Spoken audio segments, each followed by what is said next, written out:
Yo, what's up everyone? This is KK here back again with another episode of Epic 7 video. As you may know, the RTA season is coming to an end within 11 days. I'm pretty sure there are a lot of new players out there who want to climb to Master League to get that Fallen Cecilia Skin as the season end reward. Personally, I'm sitting at Legend level RTA top 100. So in this video, I would like to share with you my thoughts about RTA and give you some tips and tricks to climb in RTA. Let's get into today's topic.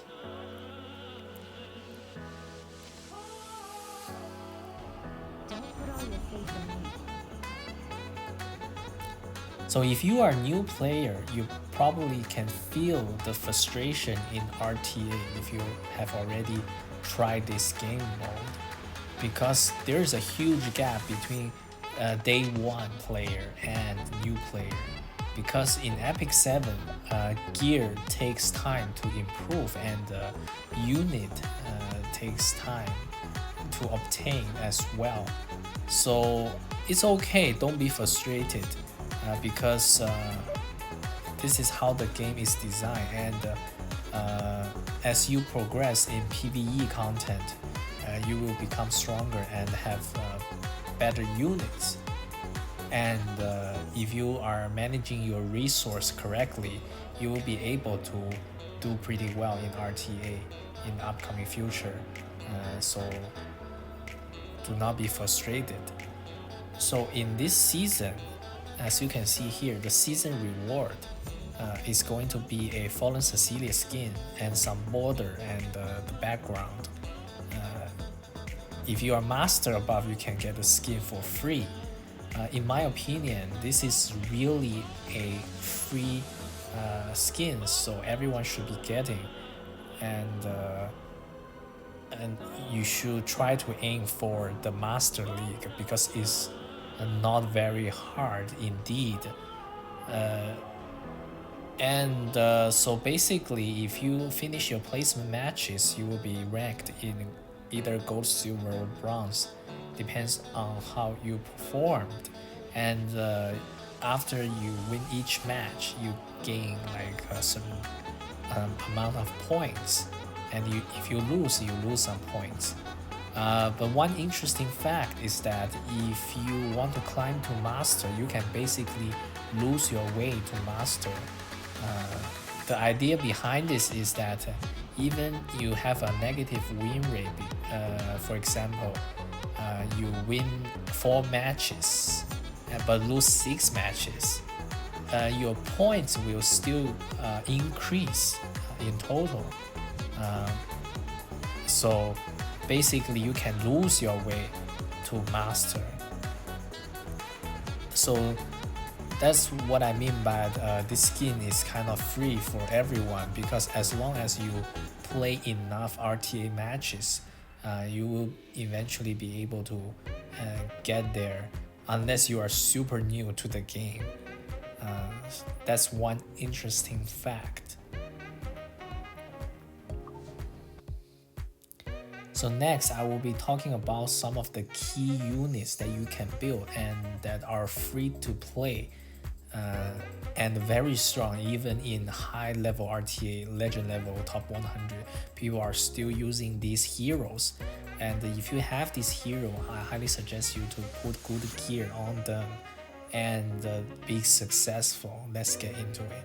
Actually, as you can see on the table right here, there are 4 heroes already, being Falconer, Kluri, Adventure Ross, Kayron, and Bazaar. They are all maybe not all free to play, but definitely the 2 3-star hero are very free to play and everyone can build. So let's take a look at the hero. This 3-star hero is insane. Even in high-end PvPs, some people are still first picking her over many other units. And because she can go first, very fast base speed, and strips and provoke armor break, and be very successful as well. So I highly suggest you to build her if you have her already and use her to climb, right? And the second unit is going to be Adventure Ross. Interestingly, people like to use Adventure Ross along with Falconer Kluri. The idea behind this is that normally Falconer Kluri will go first, armor break one person from the enemy team, and Adventure Ross comes in with this S2 dual attack with the highest attacker on your team, highest damage dealer, into that armor broken unit and delete that unit, and can potentially delete that unit to make a 3v4 situation. That's why A-Ross and Falconer Kluri are a very good combo in the team. His S3 also very strong to increase defense and have some self-healing. S1 can strip potentially. Very good hero. So these are some very strong free-to-play option, and people are very successful using them even in the high end. Another unit I want to mention is going to be Bazaar. He's not necessarily free to play, but he's a RGB hero and easier to obtain than Moonlight 5-star. The main reason people use him is because of this S3. He can strip and push back the entire enemy team if they are not fire or they don't have any anti-pushback mechanism.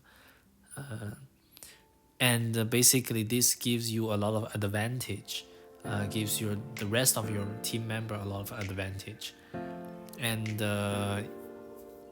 if you soul burn this one, it's guaranteed. You don't even have to check effective resistance, or you can put Abyssal Crown on him to stun enemy members potentially.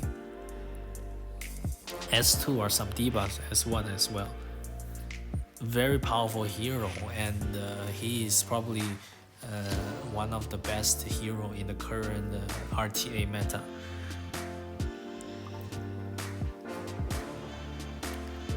And I want to briefly mention 3 great RGB DPS damage dealer, AoE damage dealer. The first one being Seaside Bologna. Summer limited unit, huge AoE damage. S3, S2 can counter, gain focus and counter. Very good water option. But she can be countered by Rowana. So if Rowana is on the board, you probably don't want to use Seaside Bologna. Rowana is a Soul Weaver right here. Yeah, this one. And another good DPS is going to be Landy. She's a Earth type hero. S3 can give defense, not defense buff, but increase speed and defense penetration if you have full focus. Also S2, right, passively gaining attack. S1 self push, very strong. And for the fire one, I think Kayron is probably the best. It really depends. Kayron has huge AoE damage, S1, and S3 huge single target damage, and cannot be killed in turn 1 unless you are bringing like a counters, right? Very powerful hero. So overall, these are some good options, right? RGB heroes. If you are new players and looking into RTA, I highly suggest to have this hero build, and so that you can bring them, right? Depends on the situation, and these heroes are not hard to get and can be very powerful. I will not go into detail to talk about the 5-star Moonlight heroes because there are so many good options. And so let's talk about the tips and tricks to climb. First one, I think you need to have a very fast unit and try to draft that unit very often. The reason behind this is because if you go first, usually you can do a lot of things to the opponent, so they cannot come back from your damage or control. Some good turn 1 unit, fast unit are the following. Right, you have the Falconer Kluri, very good example. Provoke, strip, control. Or you can go for like combat readiness push, right? Maybe the Ruzine for the CR push, or Judith, right? Some free-to-play option. And if you want to go like more meta, right? More strong picks, I think Bazaar is probably one of the best initiator right now in the current RTA meta because of this S3. So basically, if your Bazaar goes first, you push back and you strip and put unbuffable. This is really crippling because the enemy teams is very hard to come back from this. And you can set up your damage dealer to do damage as well, but can potentially kill 1 or 2 units. Also, like the assassin class are not bad either. Assassin Sid, Assassin Coley, and Crescent Moon Rin for the stun and the control as well. Or you can even go with Oxlots, right? Although there are some counters to these CR push unit, but they can be great in climbing in the lower ladder because people are not familiar how to deal with these things. If you have a very fast Oxlot, you can push up 1 unit and give attack buff, which is huge. And let them move, right? And that's for tip number 1. You need to have 1 very fast unit and to initiate the fight, and then try to draft that unit in your normal RTA matches. And the tip number 2, I think you need to have a solid area of damage, AOE DPS hero, damage dealer. Some good damage dealers are Seaside Bologna, Landy, Kairon, obviously Arbiter Wildring, right? If you have him. And Vivian is not bad, and Calvaric maybe. There are a lot of good options. And so the things about it is that when you are picking your damage dealer, you want to look at the enemy team's elements, right? Say if they have a lot of fire, you want to pick Seaside Bologna as a water damage dealer, or Kisei maybe right here, right? If they are picking a lot of the earth unit, you might want to go for the Kairon, right? Or the Ravi, a very good damage dealer. So it really depends on the situation and how the opponent is drafting the team comp.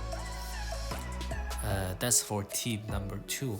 You need to have a very solid high damage damage dealer. Normally you want your damage dealer to be around above 170 speed to move, because if you have the damage dealer of pure damage with no speed, basically it's very hard because they're not gonna be able to move that much to do damage. So keep in mind that you need at least 170 speed. Ideally, you want your damage dealer to be above 200 speed. That would be nice. The third tip is that you need to have a very solid supporting unit. You don't want to pick like all damage dealer, or all like control unit. Although it can work, but it's not gonna be very easy to pull off. Normally you want damage dealer, you want the initiator, you want support, and people are normally running like knight class, right, tanks as support right now. So there are a lot of good options. So basically tanks are there to absorb damage, and you put Aureus and Adamant Shield, right, on the tanks, and so they can absorb damage. For example, Crow is a perfect example. Set up defense buff and they can ignore defense damage based on missing health and the provoke. Very good tank. And also Adventure Ross, right, as I mentioned earlier, also a very solid knight. You can also go with Lilius, right? Lilius can cleanse with S3 and can deal with debuff.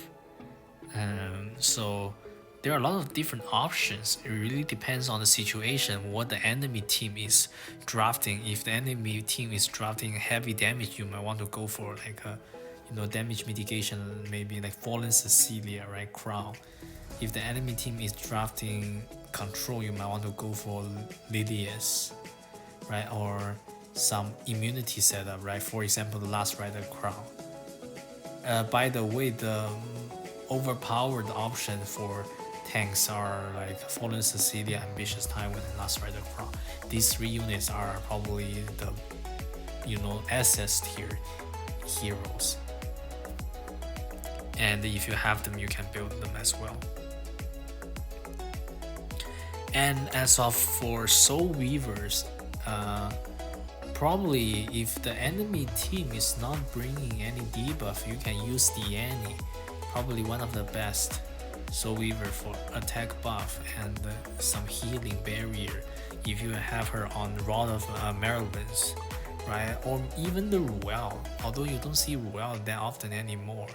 I mean, Ruel is a Moonlight 5-star, so it's not that free to play friendly, but also very strong as well. And you need some type of support for your team to function.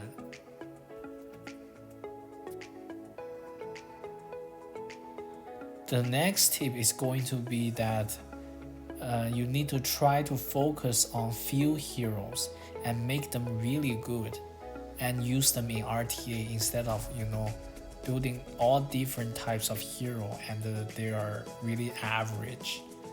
For example, if you choose Adventure Ross as your knight front line, then you must put all the good gears on him and the plus 15, right, all the skills, and fully awakened, and put a very strong artifact on him.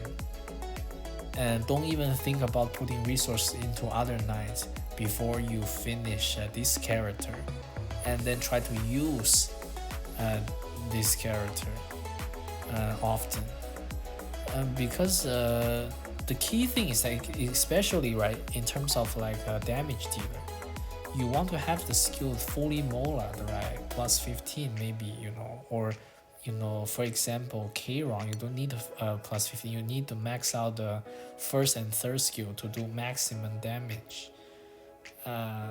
So you need to invest in the character, right? For example, if you are thinking Kayron is strong, then you need to plus 15, and or you maybe SSB, right? Because SSB is just that strong. Everyone fully build SSB. I think you need to invest in the Molagora, fully awaken, and give good gears onto this hero, and then try to use, right, a set of a team, right, a conventional set of team that you are comfortable with in RTA to climb. Then you will have more successful matches. Say if you are drafting the heroes that aren't even having like good gears, Even though if they are counters to the enemy team, you might not be very successful. And the last tip, most important one, is going to be getting good gear from mainly Wyvern Hunt 13. So if you think that, oh, your fastest unit is too slow, right? You don't have the speed gear, or maybe like your tank is not tanky enough, it's probably because you don't have that good gear to back it up to climb. So you need to keep running this Wyvern 13 mainly for the speed set to get good gears, like very tanky gear, right? High HP, high defense, or maybe high speed gear, right? Or maybe speed effectiveness gear, or damage dealer gear, high attack, high crit damage. Let me show you, because I have a very good one.